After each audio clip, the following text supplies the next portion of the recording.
Nah, bagaimana Ibu Ririn melihat hal ini, Bu Ririn?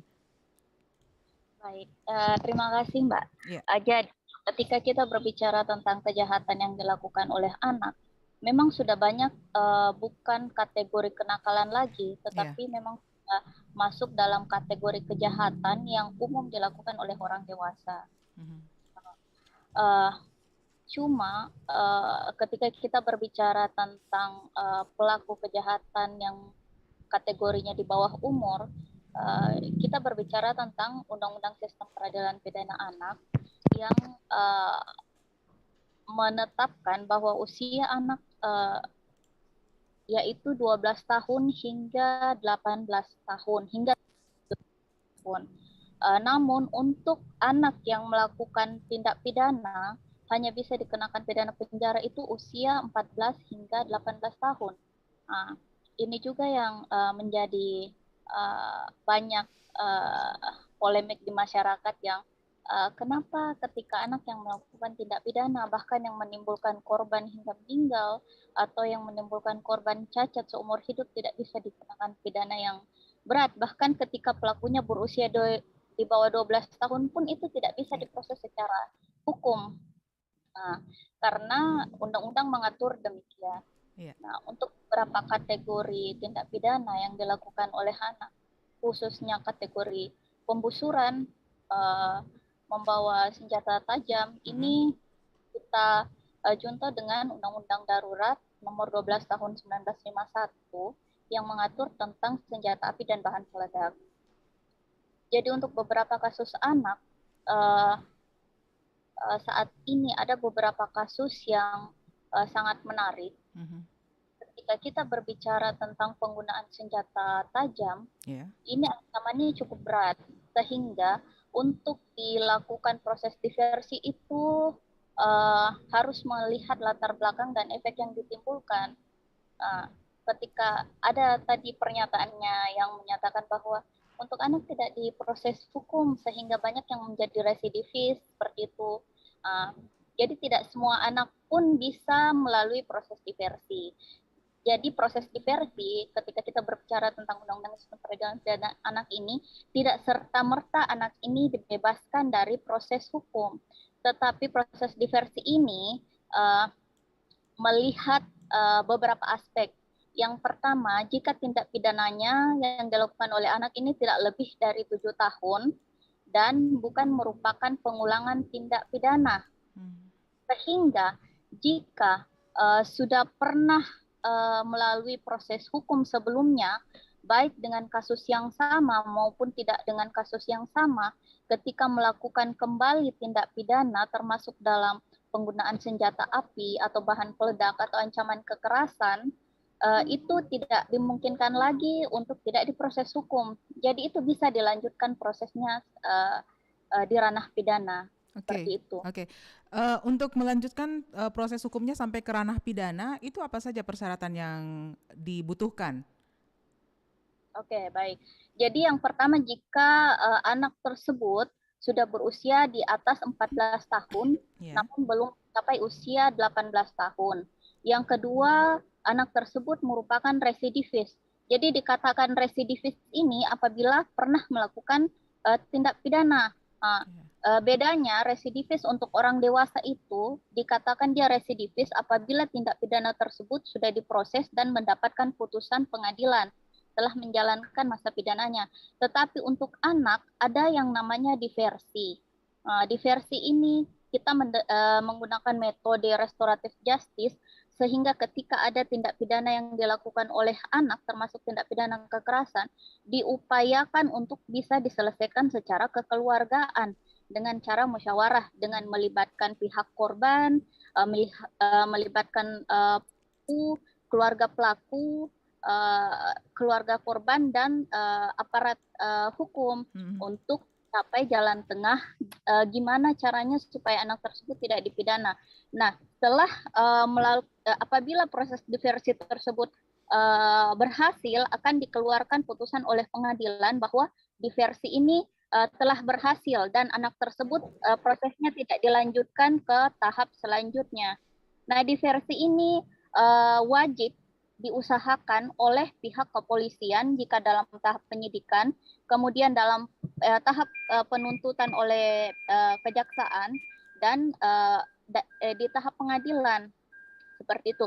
Jadi ketika sudah pernah mendapatkan putusan diversi atau surat mengenai keberhasilan diversi ini, kemudian anak tersebut melakukan tindak pidana kembali, maka sudah bisa dikatakan sebagai residivis anak. Seperti itu. Jadi proses hukumnya bisa dilanjutkan kembali.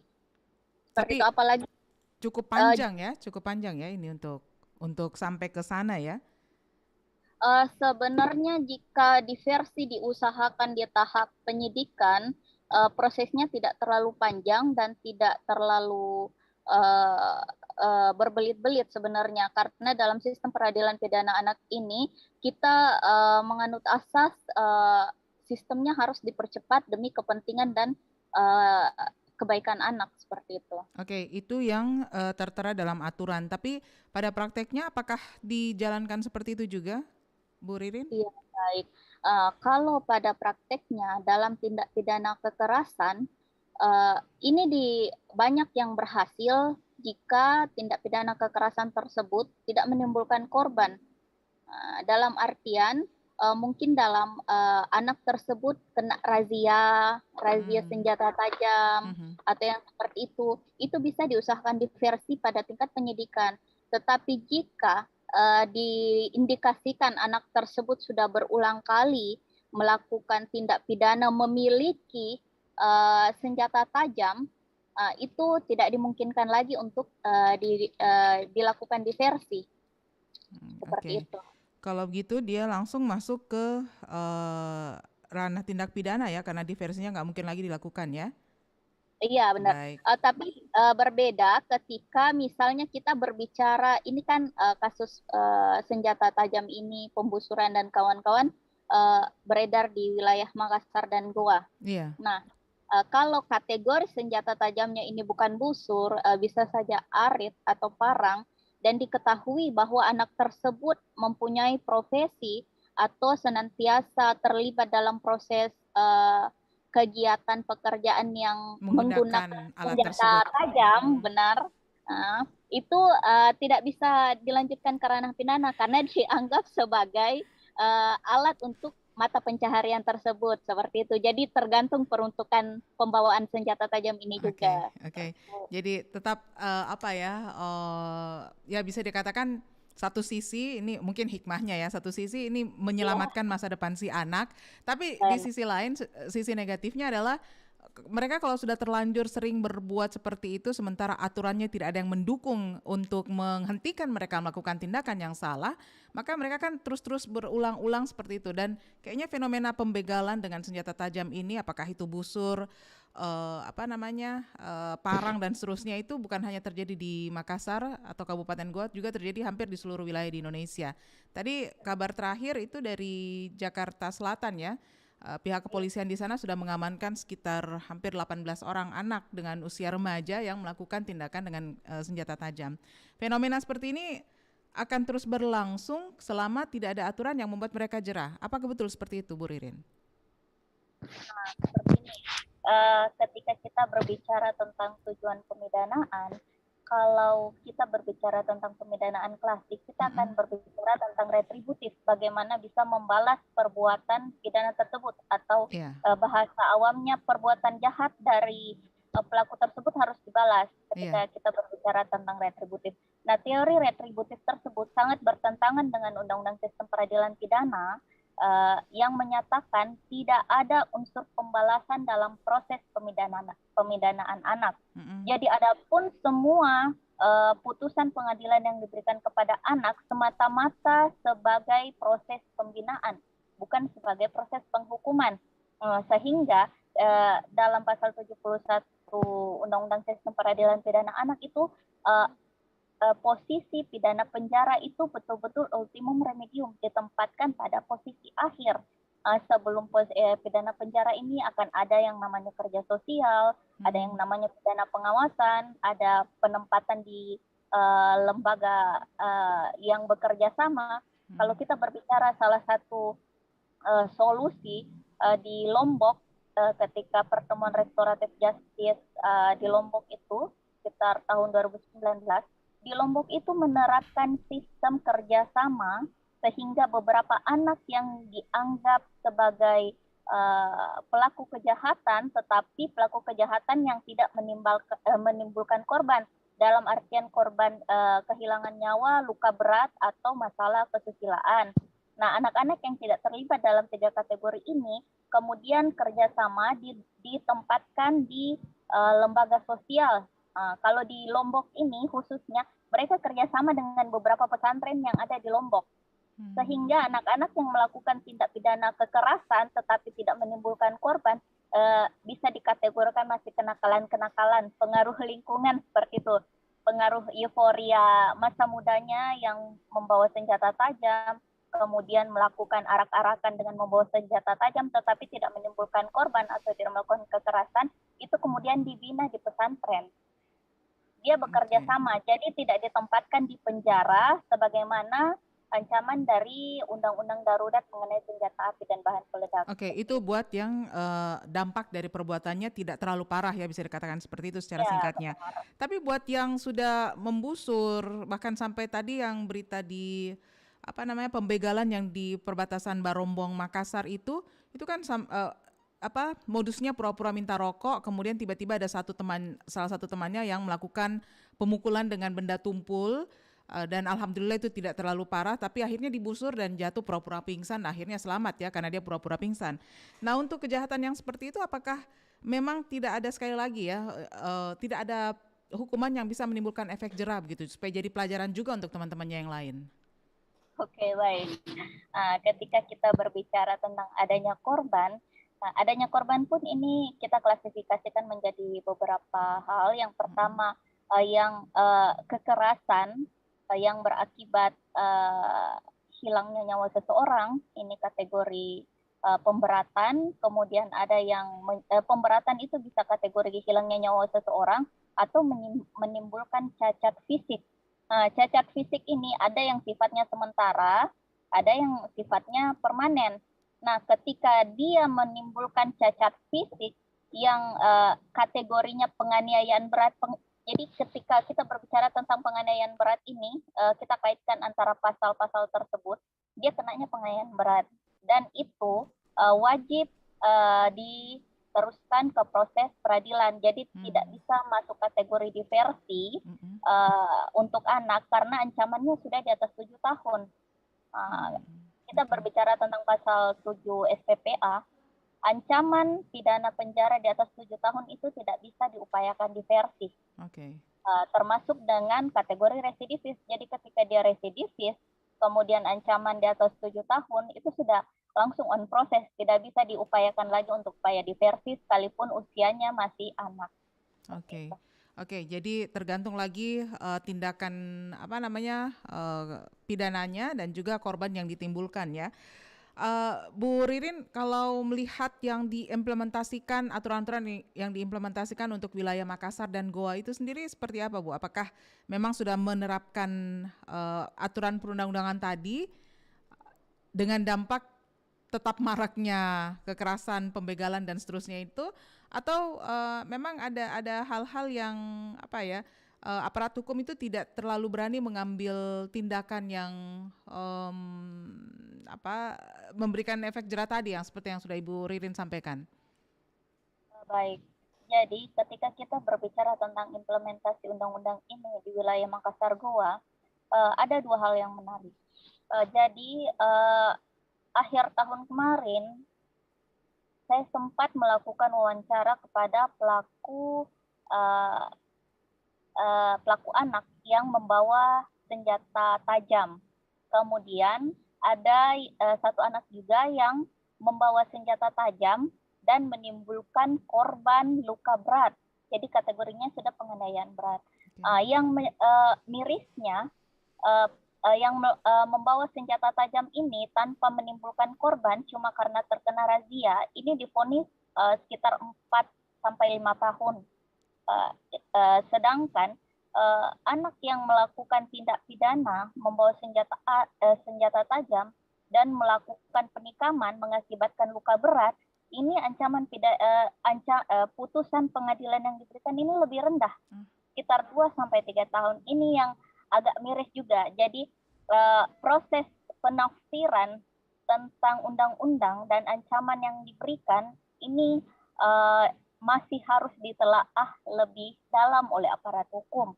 Karena memang secara aturan hukum ketika kita berbicara tentang Undang-Undang Darurat Nomor 12 Tahun 51, ancamannya memang jauh lebih berat dibanding yang diatur dalam KUHP.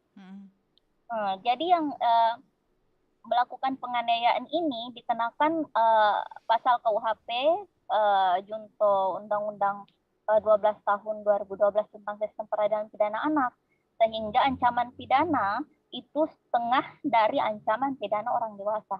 Jadi Undang-Undang Sistem Peradilan Pidana Anak itu memberikan hukuman kepada anak ancamannya setengah dari hukuman orang dewasa. Iya, benar. Nah, ini juga sebenarnya yang harus menjadi telaah, latar belakang, dan efek yang ditimbulkan. Jadi tidak serta-merta hanya memandang dari undang-undang aturannya seperti ini, kemudian diterapkan seperti ini. Tetapi pemberian putusan untuk anak pun harus memandang dari efek yang ditimbulkan dari perbuatan tersebut, bukan hanya sebatas dari aturan yang diterapkan, seperti itu. Kemudian ketika berbicara tentang keberhasilan diversi atau kita berbicara tentang implementasi Undang-Undang Sistem Peradilan Pidana Anak wilayah Goa dan Makassar, sebenarnya sangat banyak dilakukan diversi. Cuma kelemahannya beberapa pemberlakuan diversi ini tidak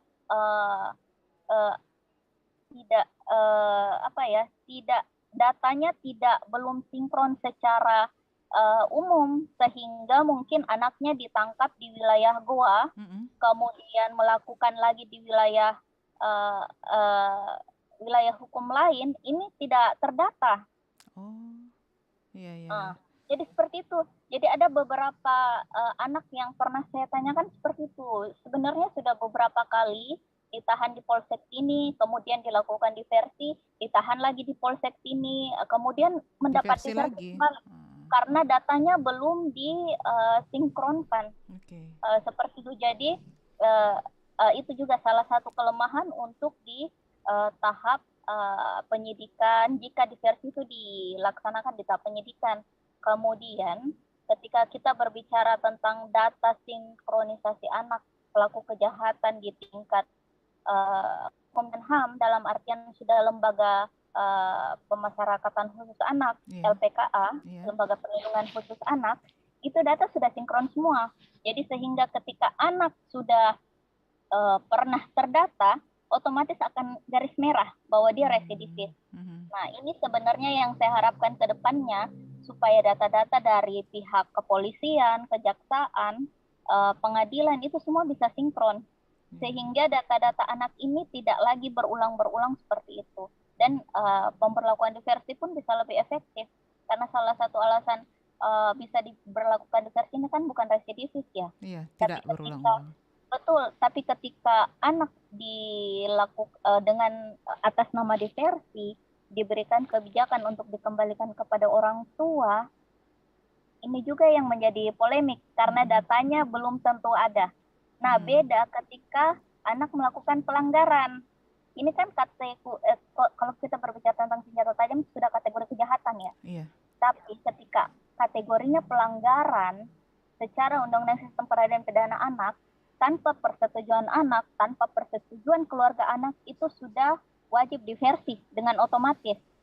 Kalau kategorinya pelanggaran, misalnya tidak pakai helm, kemudian mengendarai kendaraan tanpa surat-surat, kalau dia di usia di bawah 18 tahun, itu sudah otomatis diversi. Tanpa persetujuan dari pihak anak pun itu sudah wajib diversi. Tetapi kalau kategorinya kejahatan, diversi itu wajib ada persetujuan dari anak tersebut, keluarga anak, keluarga korban, dan aparat. Seperti itu. Jadi berbeda. Ketika anak tersebut melakukan pelanggaran atau kejahatan, itu berbeda. Oke, baik. Ini penjelasan yang sangat rinci dari Ibu Ririn ya. Tapi sekali lagi kita berharap bahwa namanya anak-anak ya, kadang-kadang karena keterbatasan pengetahuan itu masih berpeluang sangat besar melakukan kekeliruan, dan tugas orang dewasa sekitarnya lah untuk meluruskan ini. Lagi pula biar bagaimana mereka masih punya masa depan, mudah-mudahan tidak terlalu banyak lagi anak-anak di Makassar atau di Goa yang melakukan tindakan pembegalan atau juga kekerasan dengan menggunakan senjata tajam. Bu Ririn, terima kasih waktunya pagi ini. Baik, terima kasih. Assalamualaikum, selamat pagi Bu Ririn. Waalaikumsalam warahmatullahi wabarakatuh. Pendengar, demikian kebersamaan saya dengan Ibu Ririn Nurfatirani Heri, SHMH, kriminolog dari Universitas Negeri Makassar, yang sudah bersama kita di Dialog Lintas Makassar pagi. Anda juga bisa bergabung sebentar ya di 0821 3333 9440. Selanjutnya kita sebentar akan bersama dengan salah satu camat di Kota Makassar. Namun sebelumnya kita lewatkan dulu yang berikut ini.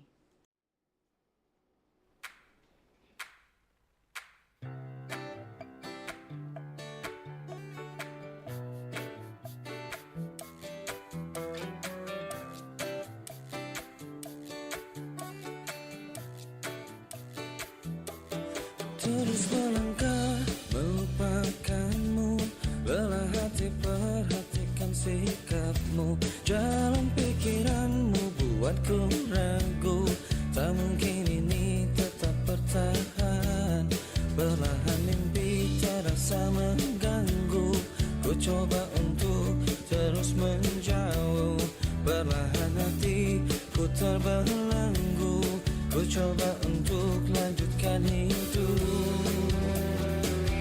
Engkau bukanlah segalaku, bukan tempatku, hentikan langkahku. Saya sudah semua berlalu, biar hujan menghapus jejakmu.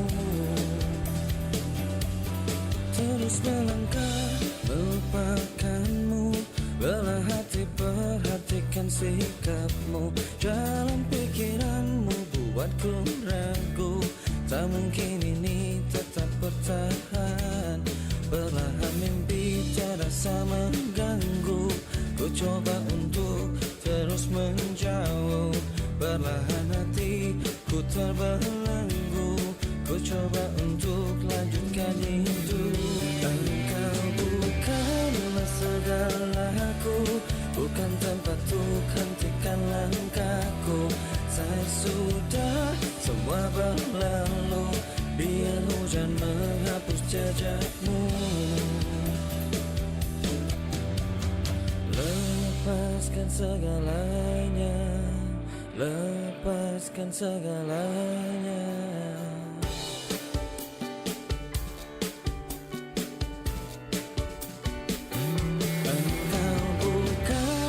Segalaku, bukan tempatku, hentikan langkahku.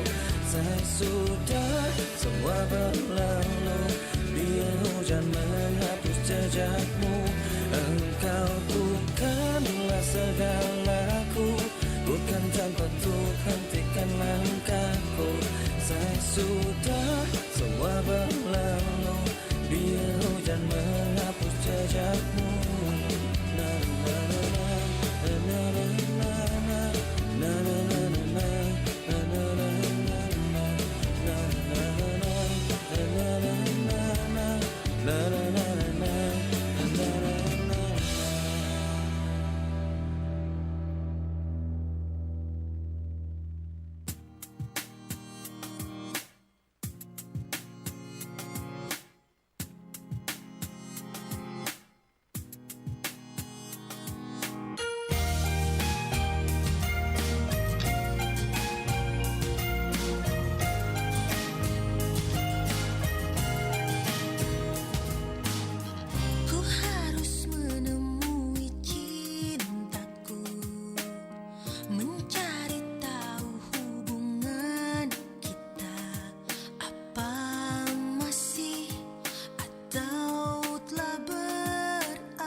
Baik pendengar, masih di sesi dialog lintas Makassar pagi. Kami kali ini bersama dengan narasumber kami yaitu Bapak Andi Pangerang Nur, Camat Panakukang. Assalamualaikum, selamat pagi Pak Andi.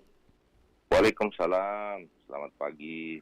Baik, Ya, bersama saya Melani Ahmad di Pro 1 dari Makassar, Pak Andi. oke, Bu Melani. Ya, untuk wilayah Panakukang ini kabarnya ada kejadian penggusuran ya, dan ini meresahkan masyarakat setempat, bukan hanya masyarakat di Panakukang saja tapi hampir di seluruh wilayah Kota Makassar. Ini bisa diceritakan sedikit Pak, bagaimana dan kapan penggusuran ini terjadi di wilayah Panakukang?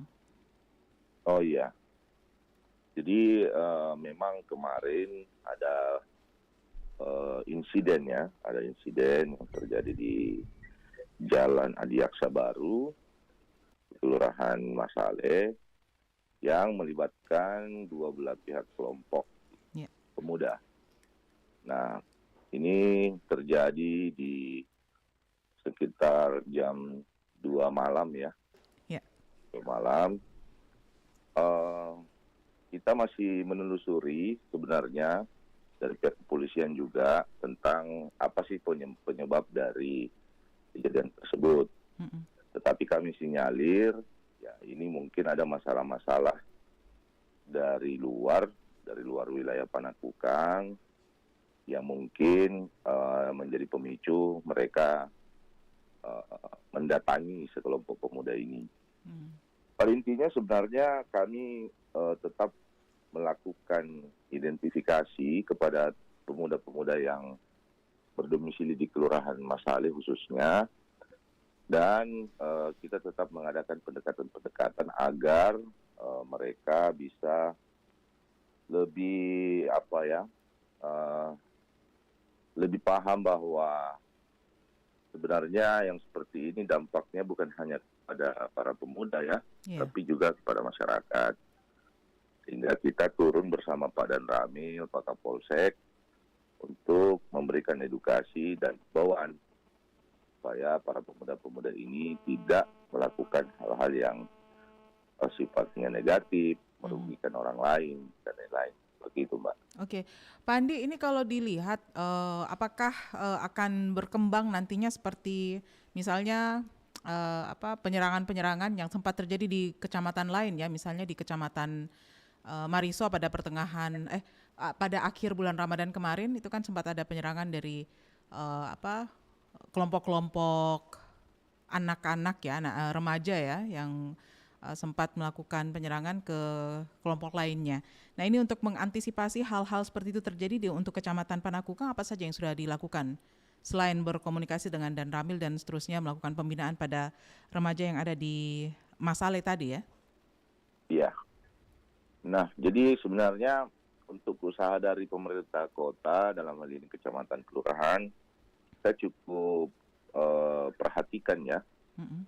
Karena kemarin juga di bulan puasa kita mengadakan beberapa kegiatan yang melibatkan pemuda yang sifatnya untuk mengantisipasi dan melakukan pengalihan perhatian mereka kepada hal-hal yang positif.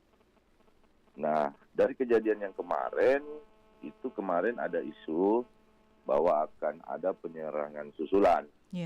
Tetapi berkat kerjasama semua pihak, alhamdulillah hal itu tidak terjadi. Dan kami coba menenangkan pemuda-pemuda yang ada di wilayah, khususnya wilayah Kecamatan Panakukang. Untuk keinginan atau permintaan dari para pemuda yang ada di Kecamatan Panakukang itu minta kepada pihak berwenang atau berwajib untuk segera mengidentifikasi para pelaku. Nah, mereka ini ya menurut dari para saksi, mereka ini bukan warga atau pemuda yang ada di Panakukang. Nah, sehingga mereka berharap sekali kepada para aparat kepolisian untuk mengidentifikasi mereka ini sebenarnya dari mana dan apa tujuannya, seperti itu. Dan sampai sekarang belum ada penyampaian dari pihak kepolisian hasil identifikasi tersebut, Pak ya? Belum Belum ada. ada. Oke, sambil menantikan perkembangan informasi dari pihak kepolisian soal identifikasi asal dari pelaku penyerangan ini, apa yang akan dilakukan oleh para pemuda khususnya di bawah koordinasi Pak Andi ini selaku Camat Panakukang? Iya, jadi kita menghimbau kepada para pemuda agar untuk sementara kita tidak berkumpul dulu di area-area terbuka seperti di Jalan Adi Aksa, dan sekiranya mengurangi aktivitas-aktivitas yang tidak bermanfaat, ya. Artinya kumpul-kumpul yang tidak ada tujuan, hanya mau begadang-begadang, ya kan. Yeah. Ini kita minimalisir kegiatan tersebut dan kita berikan edukasi-edukasi kepada mereka bahwa kegiatan tersebut tidak mempunyai dampak positif lah, gitu. Dan kita libatkan di beberapa kegiatan kemasyarakatan seperti pembersihan lingkungan, pembenahan lorong dan lain-lain. Oke. Pak Andi, ada beberapa penelpon kami yang bergabung tadi pada sesi sebelumnya di sesi opini publik itu menyampaikan bahwa pemuda-pemuda yang suka ngumpul-ngumpul di malam hari kemudian akhirnya terlibat, mungkin karena pergaulan ya, terlibat dengan kekerasan, dengan penggunaan senjata tajam, itu pada umumnya mereka pemuda-pemuda yang tidak punya kegiatan. Dalam hal ini kegiatan yang menghasilkan, Pak ya, karena kan biar bagaimana namanya orang hidup pasti punya kebutuhan, punya keinginan. Nah, apakah untuk Kecamatan Panakukang sendiri ada usaha dari pemerintah daerah, pemerintah kecamatan setempat ini untuk melakukan atau membuatkan kegiatan-kegiatan tertentu kepada anak-anak muda yang ada di sana agar mereka tidak terlibat aksi-aksi kekerasan dengan senjata tajam tadi? Iya. Saya rasa kita sudah ada deklarasi dari teman-teman pemuda beserta pemerintah kota dan kecamatan. Yeah. Sehingga kemarin sempat terbentuk yang namanya Ormas Batalion 120. Di mana di situ tempat bernaung anak-anak muda yang memang butuh kegiatan ataupun mungkin pekerjaan. Nah, sekarang kita sudah mulai ada progres mengenai itu karena kita akan melibatkan mereka ke dalam pelatihan-pelatihan skill, kemampuan yang bisa kira-kira mengangkat sumber daya kita agar bisa lebih diterima ketika ingin bekerja, ketika ingin membuka usaha, dan lain-lain. Dan pelatihan ini kita bekali dengan sertifikasi, sehingga apa yang mereka dapat dalam pelatihan ini bisa betul-betul diterapkan secara profesional di tempat-tempat kerja mereka atau usaha mereka, seperti itu. Dan juga kita di luar itu kita juga secara non formal kita juga sering membuat agenda-agenda kegiatan olahraga atau seni. Ya, dalam waktu dekat juga ini kita adakan yang namanya pencarian bakat di tingkat kecamatan. Nah, pencarian bakat ini mungkin dari teman-teman pemuda yang tidak ada kegiatan tetapi ada bakat, ya, mungkin bakat seni, menari, tarik suara dan lain-lain, itu kita akan buatkan semacam kompetisi sehingga mereka bisa lebih terpacu dalam meningkatkan bakat mereka, seperti itu. Oke, Pak Andi, siapa saja yang terlibat dalam dalam Ormas Batalion 120 ini? Ya, jadi dalam Ormas ini intinya terbuka ya. Kita terbuka dalam segi siapapun yang ingin bergabung, yang jelas yang mau ikut dengan kegiatan-kegiatan Batalion 120 ini, maka Batalion 120 ini terbuka. Ya. Tapi memang betul bahwa Batalion 120 ini mempunyai struktur seperti organisasi-organisasi kemasyarakatan yang lain, dan itu dikomandoi di kecamatan dengan koordinator kecamatan. Jadi kami koordinasinya ke koordinator kecamatan, dan koordinator kelurahan seperti itu. Jadi kalau ada yang mau bergabung bisa mungkin melaporkan diri, nanti kami arahkan kepada koordinator kecamatan atau kelurahan. Untuk pelatihan yang nanti ada sertifikatnya atau tersertifikasi itu, Pak Andi, itu apakah bekerja sama juga dengan BLK misalnya atau institusi mana gitu, Pak? Iya, pastinya seperti itu, Mbak. Karena untuk sertifikasi kan memang harus lembaga yang mengeluarkan. Iya. Sehingga memang betul-betul dapat terverifikasi. Jadi kami akan kerjasama dengan lembaga-lembaga yang memang memenuhi tentang sertifikasi, skill dan kemampuan yang akan kita lakukan ke depan seperti itu. Oke. Kebetulan kan BLK juga itu berada di wilayah Panakukang ya. Panakukang. Nah sehingga koordinasinya cukup lancar dan kami cukup direspon oleh BLK. Oke. Untuk kegiatan pencarian bakat seni olahraga tadi itu apakah juga akan nantinya Pak Andi ini selaku Camat Panakukang mengusulkan ke pemerintah kota misalnya dibuatkan event yang melibatkan seluruh kecamatan yang ada di Kota Makassar ini seperti kemarin yang kegiatan yang di ini Pak Wali yang tengah malam ini Run race. Ya, run race itu apakah nanti akan seperti itu Pak Andi kira-kira? Iya, jadi memang kita berharap sih seperti itu karena untuk pencarian bakat ini saya juga sudah berkoordinasi dengan Pak Kadis Pariwisata dan kemungkinan besar akan di-drive oleh Pak Kadis Pariwisata kepada seluruh kecamatan-kecamatan. Gitu. Jadi kemungkinan ini akan diadakan mulai dari tingkat kecamatan, kemudian finalisasinya nanti di tingkat Kota Makassar seperti itu. Oke, mudah-mudahan RRI nanti bisa juga terlibat ini Pak ya? Insya Allah bisa terlibat.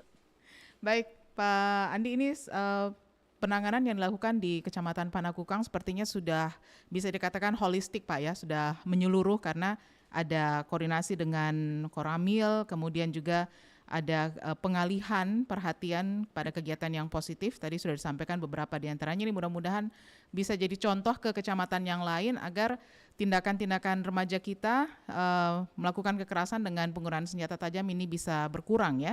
Dan tentunya mereka bisa lebih bermanfaat bagi masyarakat sekitarnya. Iya. Baik. Pak Andi, terima kasih waktunya pagi hari ini. Mudah-mudahan bisa menginspirasi kita semua Pak Andi. Sama-sama Mbak. Sama-sama. Ya, Assalamualaikum, selamat pagi. Waalaikumsalam. Baik pendengar, demikian kebersamaan saya dengan Bapak Andi Pangerang Nur, camat dari Panakukang, Kecamatan Panakukang Makassar, yang merupakan daerah yang sempat diserang oleh orang tak dikenal ya, OTK, yang sampai saat ini masih dalam investigasi atau penyelidikan dari pihak Polrestabes Makassar, siapa saja mengidentifikasi siapa saja yang melakukan penyerangan. Dan mudah-mudahan apa yang disampaikan oleh Pak Andi Pangerang Nur tadi ini bermanfaat untuk kita semua dan menjadi contoh bagi seluruh kecamatan yang ada di Kota Makassar agar menciptakan kegiatan-kegiatan yang positif ya. Menciptakan kegiatan yang positif, mengalihkan energi anak-anak remaja ini yang masih sangat besar pada hal-hal yang positif yang akhirnya nanti akan membuat masa depan mereka itu lebih cerah, lebih bahagia dibandingkan dengan kumpul-kumpul tengah malam yang biasanya akan berakhir dengan melakukan kekerasan dengan penggunaan senjata tajam ataupun pembegalan ya. Dan kita berharap bahwa Makassar bisa tetap aman ya, dan nyaman untuk beraktivitas sehingga roda perekonomian yang sempat terhenti 2 tahun dalam masa pandemi COVID-19 ini bisa kembali bergerak dan mendatangkan kesejahteraan untuk kita semua. Saya Milani Ahmad, mewakili kerabat kerja yang bertugas, pengarah acara Hayati dan operator studio Ivon mengucapkan terima kasih kebersamaan Anda. Kita akan lanjutkan lagi dialog lintas Makassar pagi ini dengan topik yang berbeda tentunya pada hari Kamis besok dengan rekan-rekan saya yang lain. Saya pamit dulu. Assalamualaikum warahmatullahi wabarakatuh. Lintas Makassar pagi.